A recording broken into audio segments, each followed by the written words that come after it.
Thanks for tuning in and welcome to the Post Route Show. And now, here's your host, W. Earl Kitchings.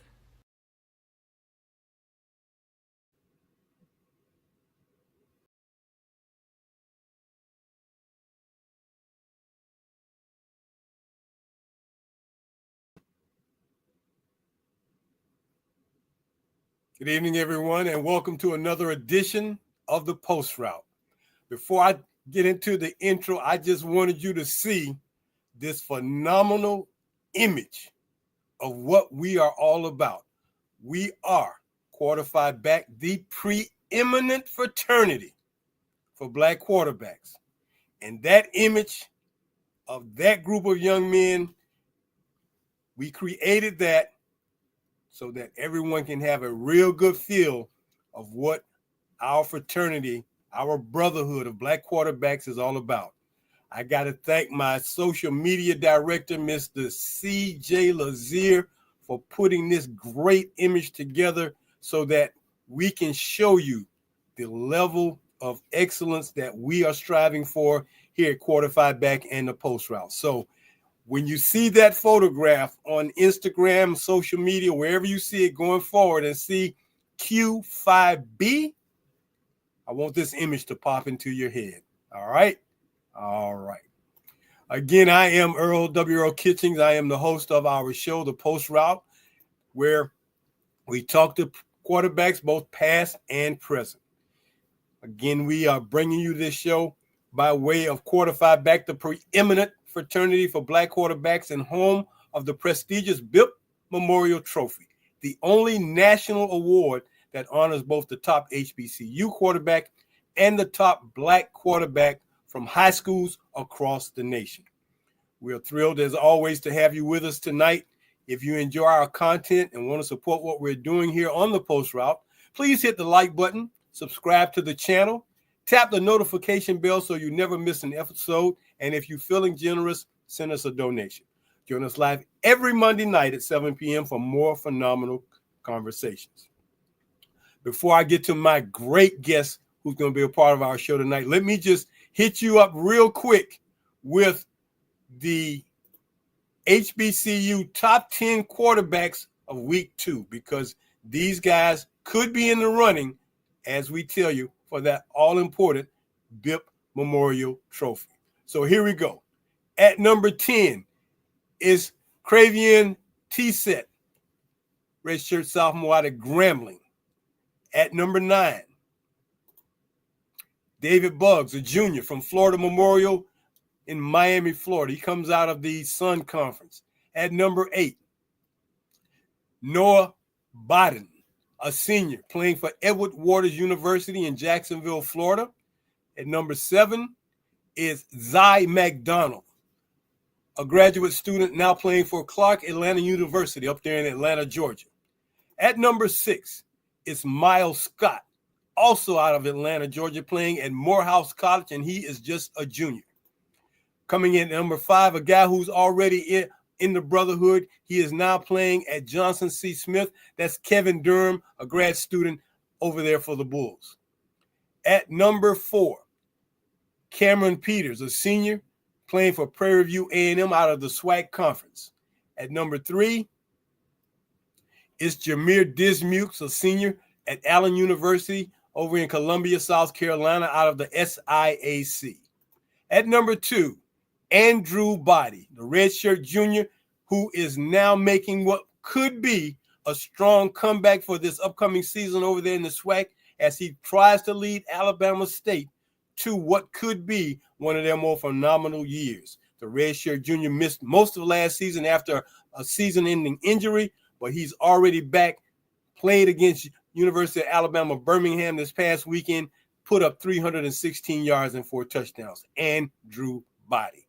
And at number 1, Mr. Rashawn Matthews, the redshirt freshman for Virginia State out of the CIAA. If that name sounds familiar, his dad was a quarterback, one of the most proficient and efficient quarterbacks to ever play at Delaware State University. Rashawn Matthews, the redshirt freshman up at Virginia State University. Now, Let me tell you about my guest tonight.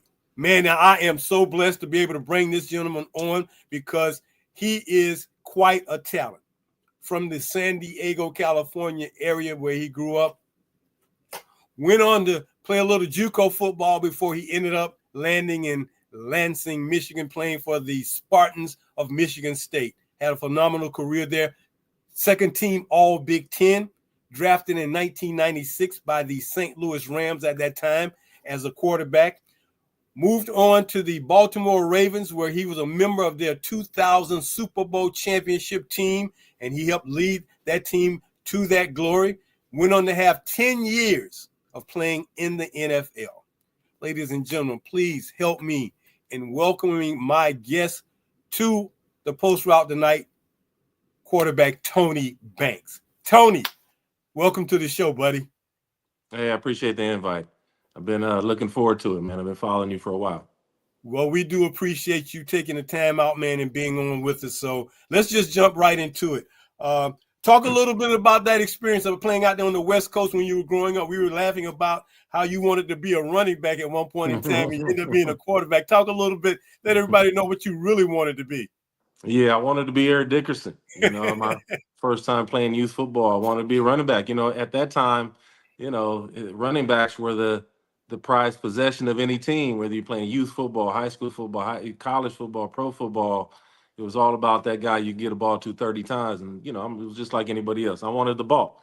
But I also didn't realize that the quarterback touches the ball a lot more than the running back. So it ended up working out, but I was a basketball guy most of my childhood, and got drafted by the Minnesota Twins out of high school as a big old lanky shortstop. So I went and did that, tore my shoulder up, had rotator cuff surgery, then came back to JUCO. So I had it wasn't the typical route for a black quarterback at the time, for sure. We were already fighting the stigma that we weren't smart enough to play the position at a high level. You could maybe get to college and maybe, compete for the Heisman, but you weren't able to get to that ultimate level. So there were definitely some obstacles along the way, but it's about the journey, not the finish, right? At least for me, the journey had some ups and downs, but shaped me as a man and as a father and friend, brother, all that stuff. So I'm appreciative of how it went down. Well, I'm glad you spoke about the fact that, black quarterbacks don't always get their due, but even through all of that, over all these years, we continue to see black quarterbacks rise like yourself. So now you end up getting to Lansing, Michigan, and playing for the green and white. You're playing for the Spartan Nation, man. Who was your coach at that time? It's just to be, make sure we get all the details. It's East Lansing. Oh, East Lansing. I'm sorry. Excuse me. Lansing's the capital. Lansing's the capital, but the school is in East Lansing. Not far away. It's not far. But George Perlis was the head coach at the time who was recruiting me, who was just an unbelievable guy, right? Just really took care of his players. He treated his Michigan State players like they were a pro team, right? Gave them all the advantages. Even when I got there, he told me, "Hey, you come." You can come to class. You can come out here when you want to. I was trying to come out in the spring, but I didn't want to come out right away. He's like, man, take a couple weeks. Don't worry about it. Oh, wow. And then when I got there, he got me all my classes. He was really an integral part of that school and just, obviously a cherished individual at the time. But I was brought in to keep his job, and I didn't do a very good job of that. He got fired. He got fired that year, but that's who brought in Nick Saban. They brought in Nick Saban my second year, my senior year. And that might have been the biggest blessing of my whole career because honestly, I learned more football in that. So they came in the spring of probably 94, right? Mm-hmm. And it came into that 95 season.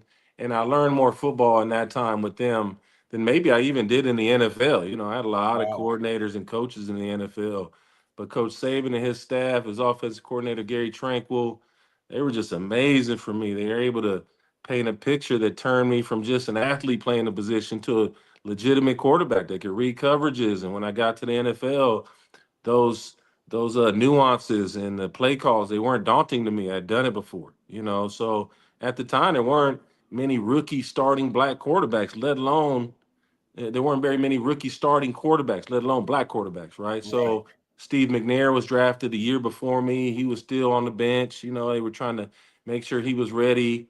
And I won that job in St. Louis. I wasn't given that job. I wasn't, nobody got hurt. I just went and took it, Right. So, and that was rare at the time. And I thought I was on my way to a Hall of Fame career. That didn't work out, but I got to play a lot of football early on, some good, mostly bad, but it kind of turned me into the quarterback I ended up being. Well, I appreciate your honesty, man, because when we hear about, your coaches doing things for you to help groom you, grow you, mature you, those things are so valuable. And I think in this day and time, and maybe, you can attest to this, those things are so critically important, especially in this generation of quarterbacks, that they really need to, have those kind of people in their lives to help groom them and grow them up, man, because, guys nowadays, I mean, with this portal thing, man, they jump from team to team to team. And it's like, how are you growing, not just on the field, but as a person? How are you learning as you say, learning the game? You can play the game, but did you learn the game? Yeah, there's a thing that, like back in my day, there was a thing known as development. Even if you were a high draft pick, if you weren't Marino and Elway and those kind of guys, you got to develop. And you Yeah. always came in and you got to learn from a veteran. And that Yeah. was what the whole plan was for me in St. Louis. They had just signed Steve Walsh to a big contract. They had Mark Rippon. They had another kid, Jamie Martin, who had been in the league a few years, and they ended up playing a ton of years. Not he didn't start many games, but all three of those guys were legitimate like players, Yeah. right? Like that was the thing when I came into the league. The backups were guys like Mark Rippon and Yeah. Steve Walsh and Steve Bono backed me up at one point in time. Guys who had legitimate like playoff experience with good teams. They were just maybe a little older. Nobody was asking the quarterback to run back then. It was almost Right. thought of as a negative. If you ran the ball at the quarterback position back then, it was viewed that you didn't know what you were doing. You couldn't Okay. process information. So I came into the league, I was compared to Randall Cunningham, but I also Exactly. felt the stigma of like if I ran, that didn't mean that meant that you weren't smart enough to play the position. Right. So you're in this kind of dichotomy, like I want to be athletic, but they're judging me for it. Yeah. Like Yeah. the Troy Aikmans and the Marinos, and they're not running. They're not, So you're trying to be this franchise quarterback, which why I'm so appreciative of how the position has developed now. Like when I went to the combine, they didn't even want like you don't have to run the 40, you don't have to vertical jump. You just want to see you throw, right? It was Right. like physical, like if you ran a good 40 time, it was almost like they were going to ask you to play another position. Like I came out the year Tommy Frazier, right? Yeah. Heisman Yeah. Trophy winner with Nebraska, and he was asked to play another position, Yeah. and honestly, he didn't know how to drop back. He asked me like about some drops, so Okay. he wasn't prepared, but he also wasn't willing to play another position. He was one of the few quarterbacks back then, black quarterbacks. Normally, they just if they wanted them to run running back drills at the combine, they went over there and did that. They wanted to play receiver, they went over and did that. So I really appreciate the evolution of the position where now athleticism isn't thought of as like an afterthought. It's Mm. actually a weapon. Mm. And the game is simplified because of it. So much of these throws, like when I was playing, Steve Young was barely completing 60% of his passes, and that was the West Coast offense. And most of the passes he was throwing were short, high percentage throws. But now guys are completing 70% of their passes because so many passes are behind the line of scrimmage, right? So I appreciate Yeah. those long handoffs to simplify the position. When I was coming in, I could see why, well, I can and I can't, why they thought maybe some people couldn't do it because you had to process so much information so fast and spit out a bunch of you know, verbiage in the huddle and, can you do that? And can they understand, So there was a lot that went into it. And now with there's more college football in pro football now, which I didn't think would ever happen. I Right. Right. remember, I remember when RG3 came into the league and Shanahan brought in basically his college offense and just put it into the Redskins, right? They just Mm-hmm. literally duplicated Mm-hmm. that offense and put it into the Redskins. And I remember thinking, Pierre Garcon was one of their top receivers at the time. And I was like, man, all these bubble screens, Pierre is getting beat up. Like he's getting hit like a running back. He ain't gonna last, And that was Right. the fear in NFL offenses back then with all the short stuff. They're like, that's not gonna work in the league because once the receiver gets hit by a linebacker, it's gonna be a wrap. you know. But now here we are, and every team does it. You'll see Pat Mahomes throw 10 balls behind the line of scrimmage in a game.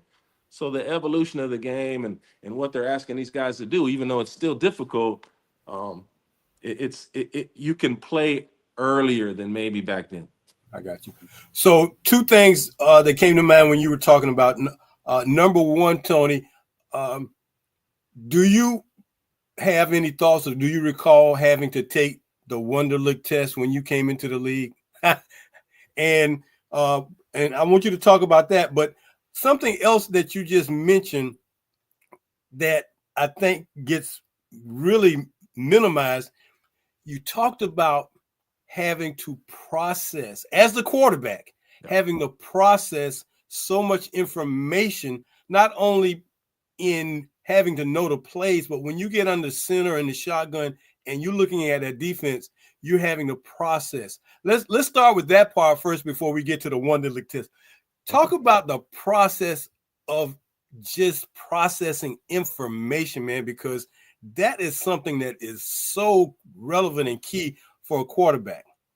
Well, every play has a rhythm, right? Like whether it's your footwork as a quarterback or the rhythm of the offensive line, what they're doing up front. There's a rhythm. Like there's things that quarterbacks have to know on every play, and especially when it's a pass play, right? You need to know protection. How many guys are protecting? If they bring this guy, what do I do? If they play zone, what do I do? What's the rhythm of the concept? Is it quick game? Is it intermediate? Is it a vertical deal? There's a ton that goes into it. And honestly, I know what was hardest for me when I came into the league. I mean, people might not remember me as athletic, but I was an athletic kid. I was, big time baseball and basketball player, and I liked running around in college and thought I could run over guys. Even when I got to the NFL, I thought I was that guy. But you come to the realization that, especially as an athletic quarterback, that the last thing I had to develop was getting through my progression. 1 to 2 is fine. Anybody can get 1 to 2. In the NFL, there's so many times where getting to 3 and 4 can really save the series, which can save the game, right? Every possession is so important. And that took me a while because once 1 and 2 is not open, I'm getting out of the pocket, right? Yeah. And this is the problem with athletic quarterbacks at time. You rely on your athletic ability as opposed to your processing ability because it's harder. It's harder. It's much easier to rely on your legs when you have it. That's why Tom Brady, Peyton Manning, Drew Brees. That's why these guys were so good. They didn't rely on their athletic ability. They relied. Yeah, we're getting a little technical issue there on your computer, but yeah, I mean, and just the fact that athletic quarterbacks, because I think when we talk about athletic quarterbacks, we all know who we're talking about, but athletic quarterbacks relying on that, and it's almost like a habit that they have to either mature into or they have to really work on getting out of that habit of letting that athleticism take over for them, because when that athleticism takes over and they're dependent on it, it becomes too much of a dependency, and a split second of just staying in the pocket for a second longer or taking that hit but making that pass is just something that comes with, I believe, comes with time, comes with working, comes with all the other things that are part of being a quarterback. And as we're talking about the processing, I see where we kind of lost connection with Tony. I know he'll get back to us. But as these guys are making these connections and running these plays, you got to remember processing so much information most of the time in a matter of seconds. That really, really takes some talent and it takes some skill, because a quarterback is given the play. He knows the play. Then when he lines up, he looks at the defense. And in this day and time, you see guys, they get in the formation, then they stop, look to the sideline, get another call, and then they go from there. I'm sure Tony can attest to the fact that that was not so much the case, back maybe when he played in college and in his early years of pros, where, you call a play, you walk up to the line of scrimmage, you either get up on the center or you're in the shotgun and you call a play. There was no making an adjustment based on what coaches are seeing the defense doing to make an adjustment. But even with all of that, being able to process. So now you process what you're seeing across from you, and now the ball is snapped, and you got 2 to 3 seconds to process what you're going to need to do based on what's coming at you. The faster that defense is, the faster you have to process. And I believe that, thank you for getting back to us, Tony. I was just talking about that processing, man, and nowadays, man, when you look at quarterbacks, man, they're in the shotgun. They look to the side for the coach to give them another play. But still, that processing in 2 to 3 seconds is so critical to whether or not that play is going to be successful or not. And how did you manage that? I think, we say we're going to stay away from the Wonder Lake, but I think some of it has something to do with that. I was a good test taker. I wasn't great in school. Don't get me wrong. I didn't have a high grade point average because I'm going to get drafted in baseball. I don't need to, Right. even though I have two brothers who are, were good students. So I think part of it is just understanding my limitations. There were times in my career where I thought I was Randall Cunningham, but when I got to the NFL, I'm like, yeah, I'm not Randall Cunningham. I'm gonna last a lot longer if I can continue to, develop the ability to get to my third and fourth options. Yeah. And now we talk about the kind of the horizontal game in the NFL, the throws at or behind the line of scrimmage. I call those long handoffs. That's why these guys have such a high completion percentage, but it also really helps an NFL offense, which I really fought in the early goings. I was like, man, the NFL is, you can't have no college offense in the NFL. I was that old school. It ain't gonna work, Shanahan. It ain't gonna work, But now you see it, it's hard for these defensive ends in the NFL now. They're the best athletes on the field, man. There you go. They're 6'5", they're 260 pounds, they're as fast as the running backs that, can bully an offensive tackle. Like, they're absolute monsters. So anything you can do to get the ball out of your hand quick, to make those guys play something other than, I remember being on some bad Rams teams and we in third and long seemed like the whole game. And it's the defensive ends has been putting their ears back and they're like, we're going to get number 12. And then, and they'd get there. They'd get there. Yeah. But now with the kind of, I wouldn't say invention, but the kind of, the welcoming of the college offense, that whole bubble screen and RPO game, which really those are easy, really simple throws. I've been a high school head coach out here in Dallas before, and that's what we do on day one. We're doing the RPOs, we're doing the bubbles, and we're trying to get the ball out the quarterback's hands and get it into your athlete's hands to make things simple.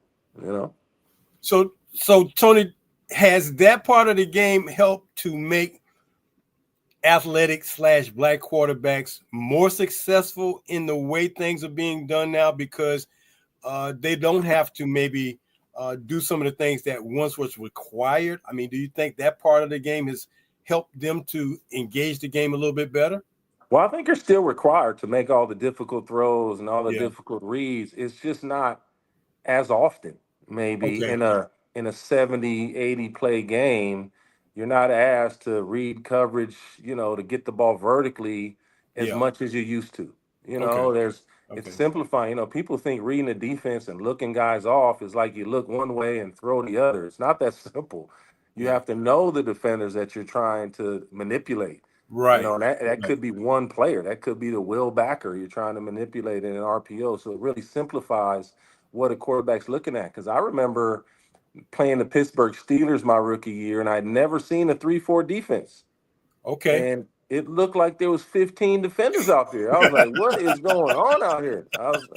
How are they making me throw hot, but they only rushing 5? Like it was nothing I had never seen before, you know. Right. And I Right. remember having a good first half. In the second half, they just put it on me, man. And Levon Kirkland and Rod Woodson was out Yeah. there. You know, Yeah. I was just like, man, how many defenders are they allowed to have? And that was just from taking one guy off the defensive line from a 4-3 to a 3-4. Right. In today's game, well, in my game, you only saw that in the NFL on third down. That's when you got these Right. creative kind of third down packages. But on first and second down, it was a 4-down look. You knew where the mic was. You knew how they could, affect your offense. And then that 3-4 came, and I was like, man, this is throwing all my rules out the window. So the ability to simplify that position, I don't care who's playing it, right? I do Right. believe Right. that the game has allowed athleticism at that position to be a weapon. Yeah. But I also believe that the guys that came before me, during me, after me, I remember scoring. Like, I was one of the guys.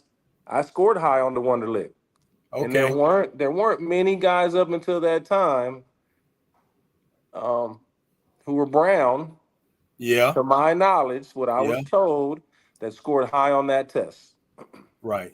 So I Right. missed 4 games my senior year. I threw more interceptions than touchdowns my senior year, and I was still the first quarterback drafted, and it was a lot because of that Wonderlic.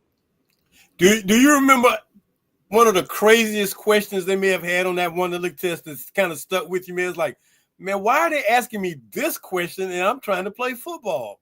Well, I remember some weird questions like, you know, um, like there was some simple math and stuff like that, but I didn't even know what the Wonderlic was. Okay. My agent didn't tell me what it was. I was just at the combine taking whatever test they threw in front of me. you know Okay. so I didn't realize the impact that test had until after the draft, and after it kind of came out where the newspapers were talking about, I scored high on the Wonderlic, and I didn't even Mm-hmm. know what it was. Yeah. Yeah. But I remember some odd questions, like, you know stuff like that weren't like questions that seemed relevant, right? It was, Mm-hmm.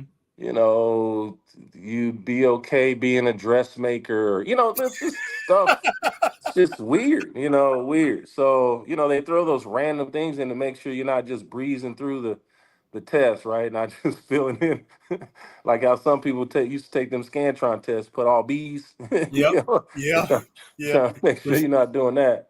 So Yeah. yeah, I Yeah. didn't know the impact of it, but then, there's a kid who came a couple years behind me from my same neighborhood, Keely Smith, who didn't Okay. score very well in the Wonderlic, and he had a big time quarterback agent who I would hope would have prepped him for that. But and me and Akili are friends, but we just didn't know. We didn't know that Yeah. test. Yeah. It wasn't talked about. You know what I'm saying? So, and my agent wasn't a quarterback agent. He had been the agent of my cousin from back in the '80s, and he's a family friend, and so he didn't tell me about the Wonderlic. I just happened to be a decent test taker.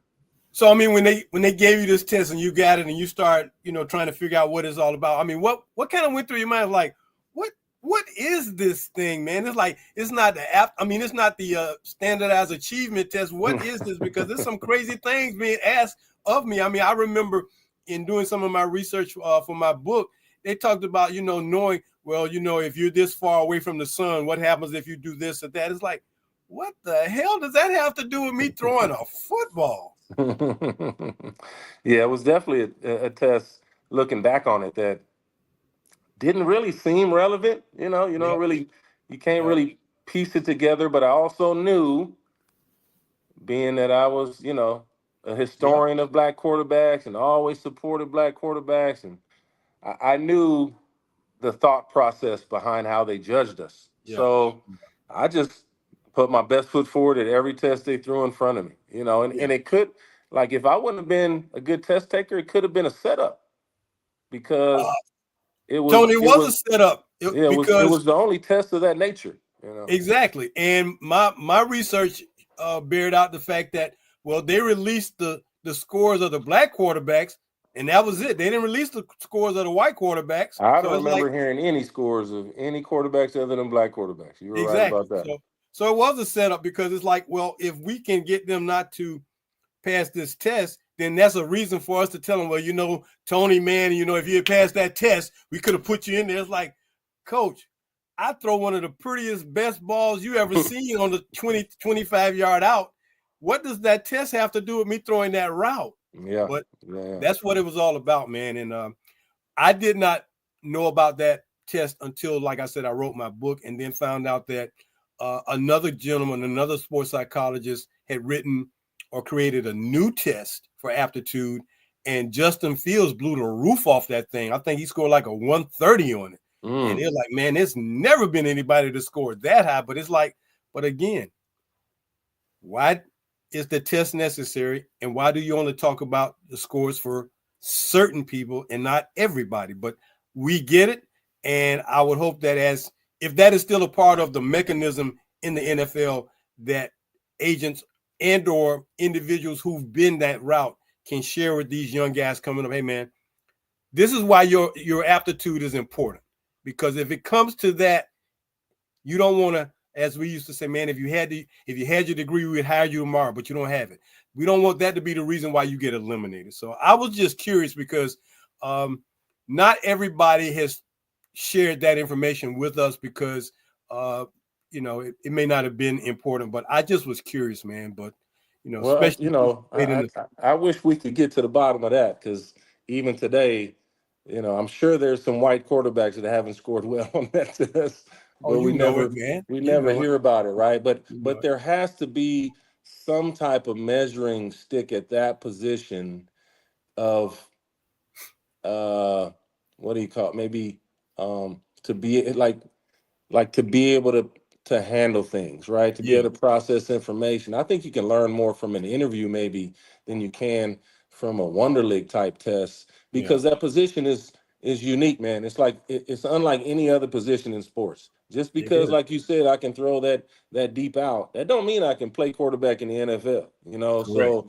there's a Correct. reason why the top quarterbacks in the history of the game are not the most physically gifted. Tom Brady, I don't care what he looks like now, who he's married or not married to.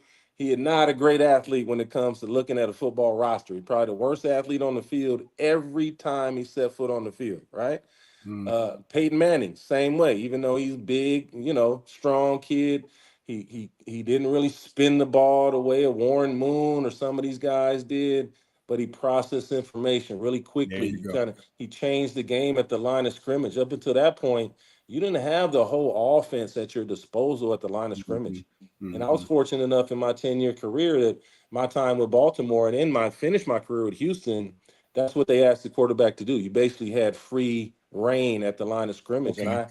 I had my best years statistically in those offenses because you got the best seat in the house as a quarterback. If you actually know what you're looking at, it can Yeah. be a huge advantage. Yeah. Before we take a quick break, Tony, who was the most disruptive defensive lineman for you when you played out of in the all 10 Ooh. years? Who was the one guy that, man, anytime you played that team and he was on or wherever he was, you're like, oh man, not this guy. You know what? There's probably a couple guys, but the first one that would jump out will be Junior Seau. Really? Yeah, he's another San Diego guy. Yeah. So, I'm half Hawaiian, so I know Junior and I know that culture really well in California, but he would just do things that you weren't supposed to do. Like Okay. he would put his defense in in bad situations sometimes by shooting gaps right at the line of scrimmage and he's supposed to be having curl flat on the weak side and he's shooting the A gap on the strong side. Like he just did things that you couldn't prepare for. Like Yeah. you like, Yeah. how is this dude right here right now? He's supposed to be over there. The and then Brian Okay. Dawkins, he was an absolute terror at the times I played against him, man. He seemed like he was everywhere. He was such a high energy guy and he was they had him responsible in some weird coverages and he was a banger, which Yeah. was rare at that time. Well, Ironically, man, Brian Dawkins is from my hometown and played for my high school. I used to announce the games when he was in high school, man. And he was a head banger in high school. I could see that. I could see And that. the nicest guy, man. But like they say, some of these guys, when they put on that gear, they turn into a whole different person. And man, when he would put on that gear, man, you better know where he is, because he likes lighting people up. He For loves sure. it. For sure. And I was fortunate enough to play with Ray and only against him one time, and Ray Lewis. And he Yeah, was similar to that too, man. He was, when people ask me to describe him, he's like the Michael Jordan of defense. He was I got he you. was so rare at that time. I remember Marvin Lewis was, I don't mean to extend your break or Oh no, whatnot, you're good. You're good. but I remember Marvin Lewis, who was a great defensive coordinator with us the years I was there in Baltimore. You would hear Marvin Lewis. Ray couldn't hear him, right? There was no microphone in the helmet, but they were so connected, man. They were so Yeah. connected. Ray came along right at the time when Peyton Manning and the audible kind of phase of offensive football was really starting to take foot. People were Mm-hmm. trying to duplicate that Indianapolis offense, but even though they didn't have Peyton Manning, they were trying they're trying to duplicate it. And Ray was the first defender that I knew of who also could audible. Yeah. During my career, most of the time when the quarterback audible, the defense, they didn't check out of stuff. You Okay. know, Okay. they Okay. just stuck with it. They just stuck with it. They didn't have an ability to communicate and get out of it, because that play clock in the NFL is it's a beast. That thing I ticks got down you. quick. I got You know what I'm saying? you. Yeah. So it's not like college when you got the long, you had the line of scrimmage for a long time and you kind of play around and all that. Like, you got to make a decision. So Ray started that defensive ability. Okay, Peyton, you gonna check? I'm gonna check. Okay. Okay. and that was like, Ray gets a lot of credit for him making tackles and being physical, but he was maybe the smartest Yeah. defensive player I ever been around. Wow. Okay. Well, look, I'm gonna take this quick 30-second break, man, and come back to you, because I want to talk a little bit more about some Michigan State football and some of the quarterbacks who have been a part of that program since the 50s, man. So stay with me, Tony. I'm gonna take a quick time out. I'm coming right back to you. Sounds good. Hey, man, our guest tonight, gotta love this guy, Tony Banks, man. He's giving it all he's got tonight and just giving us all these nuggets. So we're gonna get right back to him. Our timeout tonight is gonna be attributed to our HBCU quarterback of the week. Yes, indeed. This is week 2, and we got to get this thing going. Our quarterback of the week, man, his name, Rashawn Matthews, a redshirt freshman for Virginia State. We had him ranked the number one spot on our national watch list. But last week, in a game against Barton College, he threw for 343 yards. He went 21 of 27, no interceptions, 2 touchdowns. And the touchdowns that he did throw were in the first half of the game, but they were pretty dominant in that game. And it was a road game. So, not always you get the calls you want on the road, but it did not matter. The Trojans of Virginia State and Rashawn Matthews put it on Barton College last week by a score of like 35-7. So congratulations, Rashawn Matthews, our quarterback, HBCU quarterback of the week. Kudos to you. We're going to get back to my man, Tony Banks, awesome quarterback from his time in the NFL. And man, Super Bowl champion, 10-year veteran. I wonder what it would be like to have a guy his size playing shortstop. Now, we know what A-Rod looked like playing third base back in the day, but imagine that guy being that size playing shortstop. But then again, when I think about a guy like Derek Jeter, Derek Jeter's not a small guy either, so I could see where Tony would kind of fit in. And then say he was a basketball player. Those guys out there on that West Coast, man, they're just athletes like guys in Florida and Texas. They're just athletes, man. They can, if you put them in the right circumstances or situations, they can do about anything they want. So, we're going to do that. But Tony, let me talk a little bit about that Michigan State Sparty history of black quarterbacks, starting with the guy that I don't know if you know about him, but man, this guy they said was phenomenal. Willie the Pro Thrower. Thrower. Yep. Definitely no Willie. Okay. Jimmy Ray's one of those guys too. Oh my God. Yeah. So we Jim, have a history of Michigan State for having some brothers that could sling it around for sure. Jimmy Ray was the first black quarterback in college that I ever saw on TV, man. In 1966, watching him in Michigan State with Bubba Smith and George Webster and those guys, man, and seeing, here I am like a 12-year-old kid, and I look up, that's a black quarterback on TV playing for Michigan State. Man, all the bells and whistles went off. So that was my first experience of seeing a black quarterback in that position. But then after that, we had, a lot of people may not know this, Tyrone Willingham was a quarterback at Michigan State. Charlie Baggett was a quarterback at Michigan State.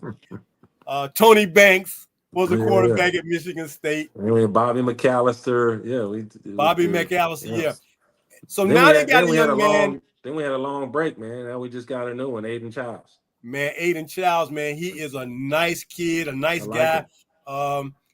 We followed him when he was out there in high school, man, and found out in doing some processing through Instagram, man. We're following him, and then found out his mother was putting out information. And I reached out to her. I was like, "Are you some kin to Aiden?" She's like, "I'm his mom." I'm like, "Okay." Finding out that he was this phenomenal quarterback, he was on our watch list, signed to go to Oregon State. When he signed to go to Oregon State, man, I told his mom, I said, "Hey, look, let him know that he's got a fan club in Florida. I'm his one-man fan club in Florida because I just like the way he plays." But he was on the show about a year ago, man. A phenomenal kid, man. So he's a good kid. What has made some of those guys like yourself and Aiden and some of the guys in the past, man? What kind of makes it special for you guys to be wearing that green and white? Man, the environment out there. I mean, I know we're not a powerhouse currently, but we have unbelievable facilities. The town is amazing. Like my ex-wife, my son's mom, she's from East Lansing. She went to East Lansing High School. So her whole family, they love the Spartans. When I was there, they just poured out in droves. Her whole family every weekend, celebrating every weekend, win or lose. Wow. And she talks about learning the MSU fight song, almost as soon as she could talk. There you go. So that just that small college town environment. My son wants to go there. Like it's really a family atmosphere, and the facilities are second to none, man. I mean, obviously when I was there at the time, the facilities were good. I mean, they've poured millions of dollars into their facilities now, and they're spectacular, can compete with anybody in the country. But to me, anybody can have facilities, right? It's the local businesses. It's the 50,000 students that are there that just bleed green, man. It's such a culture, and I had nothing like that in San Diego growing up. Like I said, my cousin went to SC. He was on, he was the third pick in the draft. He was a linebacker, Chip Banks.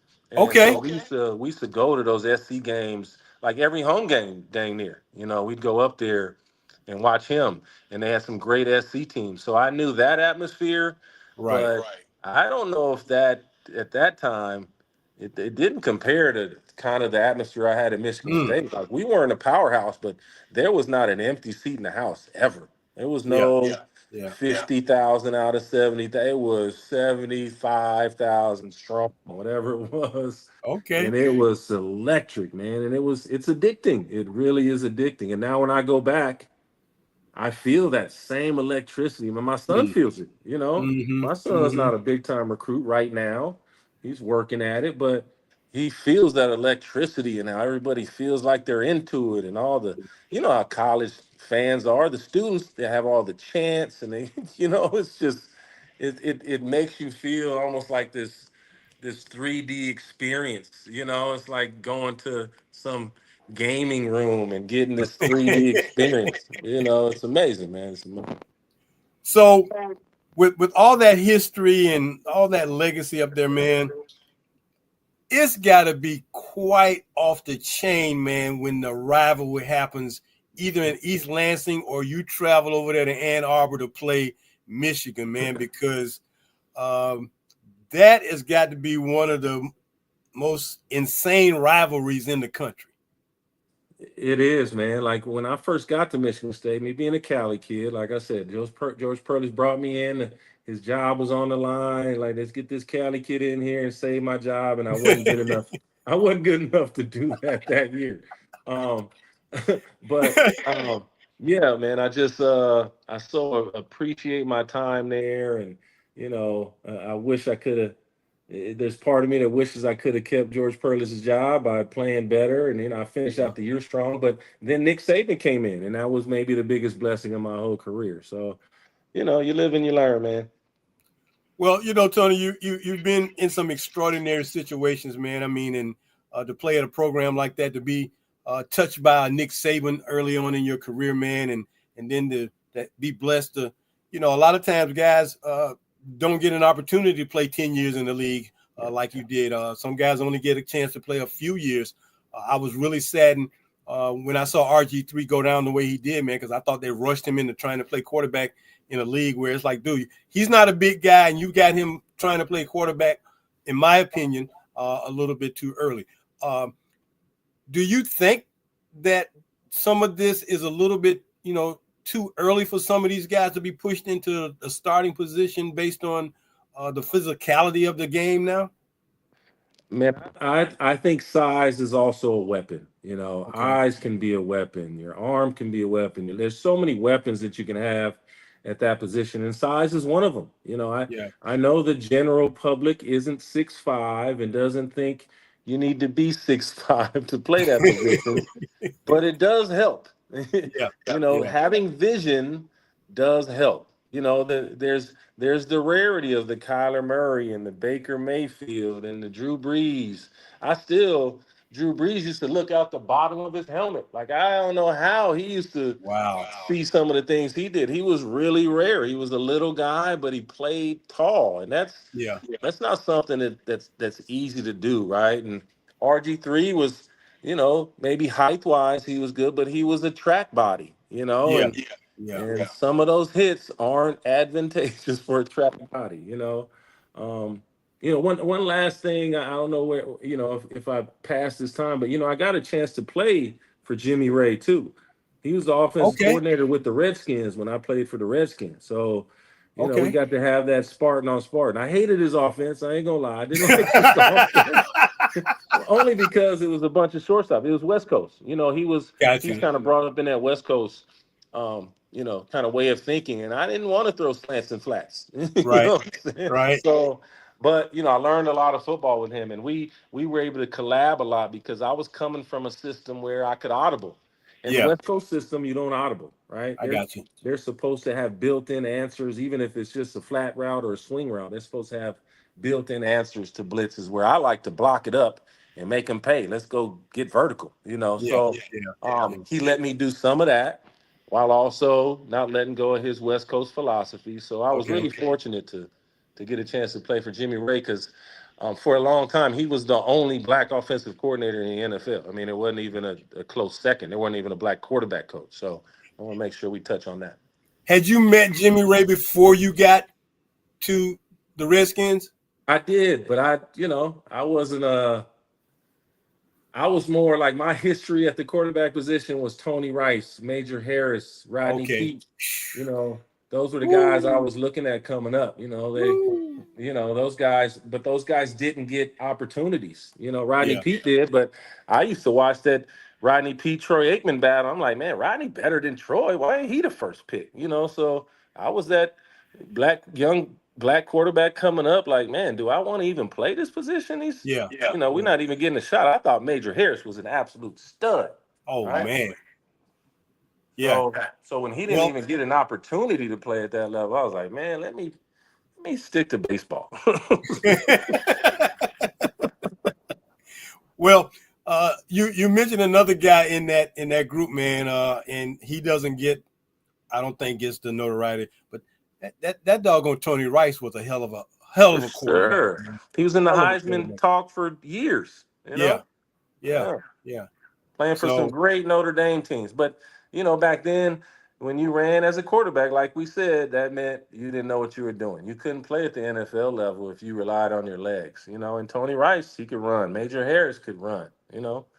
That's why Rodney Pete thing kind of shook me because what did he get drafted? Maybe fourth round, fifth Yeah. round, maybe. And Troy Aikman was the first pick. I'm like, Yep. there's not that big a gap between those two guys. Not at all. Rodney Not Pete at ain't all. trying to run around. What are you gonna say? Tell me now. So yeah.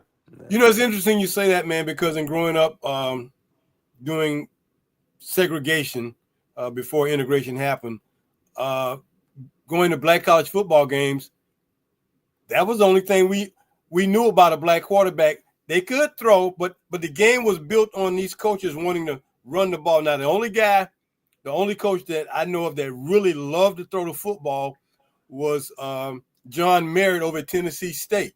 He loved throwing the football. I mean, when you got an Eldridge Dickey, a Joe Gilliam, and a Mm. 747 Adams, Oh. he loved to spin the ball, man. But all the other coaches, their game was more prevalent on running the football. But the quarterbacks were always kind of that run if they had to first, and passing was just not it was a secondary to Yeah. the way the scheme was being played. But Yeah. to say that, it's like, well, I only knew how quarterbacks grew up, and that was what we saw, and okay, that's what we did. But because our athleticism has always been a part, even when we were playing Pop Warner or playing in the park or playing touch football in the neighborhood in the street, we just were athletic, man. So if you could throw it, you were great because we weren't running all. The only pass we knew to throw was the bomb. Let's Yeah. just Yeah. throw Yeah. the ball, man. Go Yeah. deep, I'll throw it. But Yeah. There was no route tree. yeah, exactly. But as we have watched the game change, the landscape change, and to see the game now being a little bit more athletically inclined, but to see a Patrick Mahomes who got to throw the ball sidearm, man, and is accurate with it. It's like, who does that? Who started that?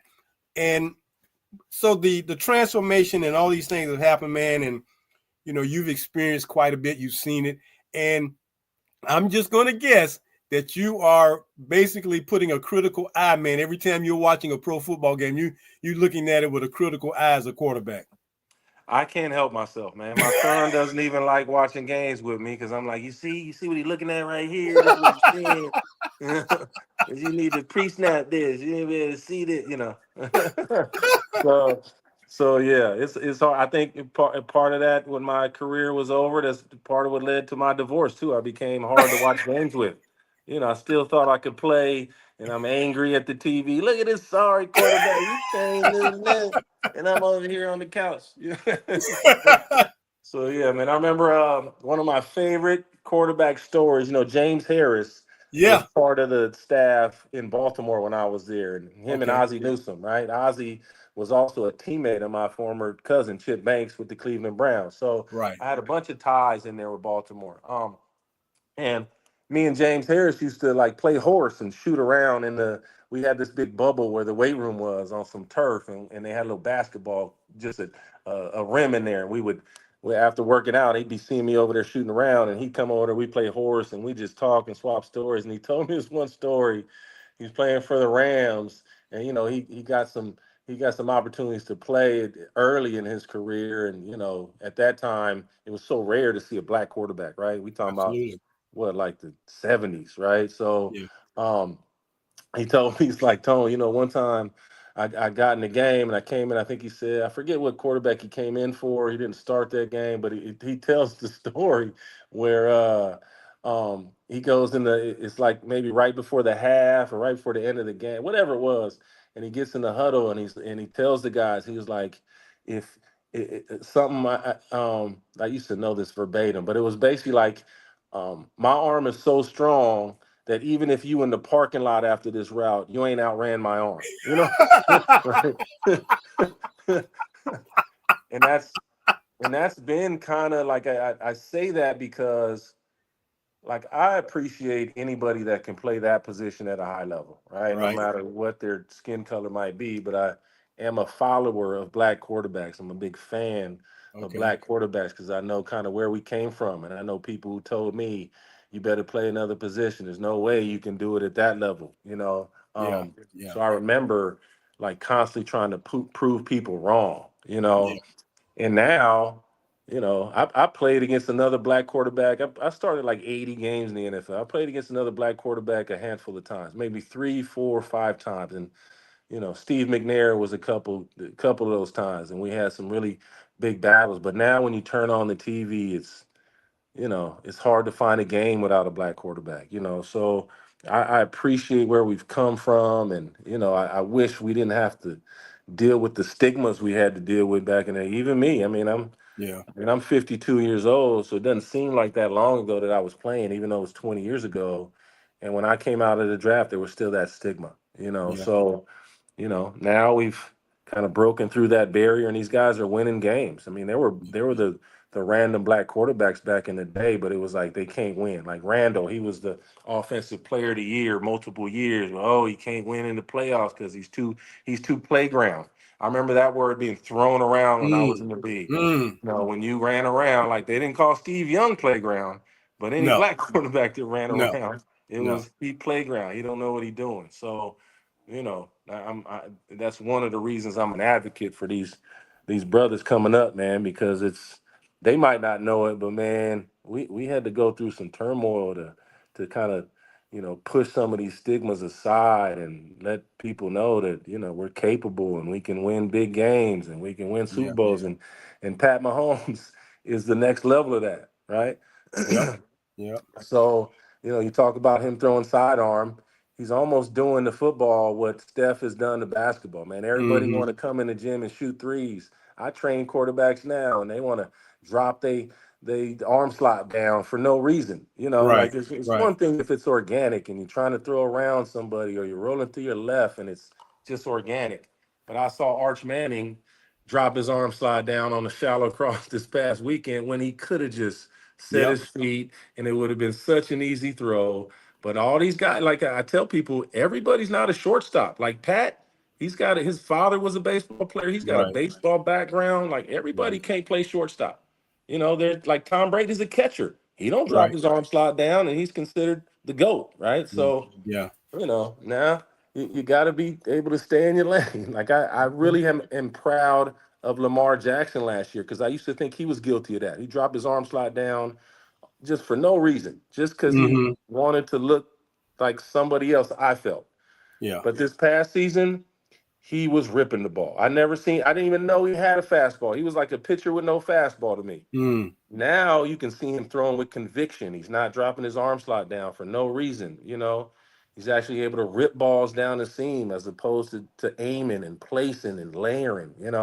Like the great quarterbacks, they got all the pitches, right? They Yeah. got the four seam fastball, they got the cutter, they got the slider.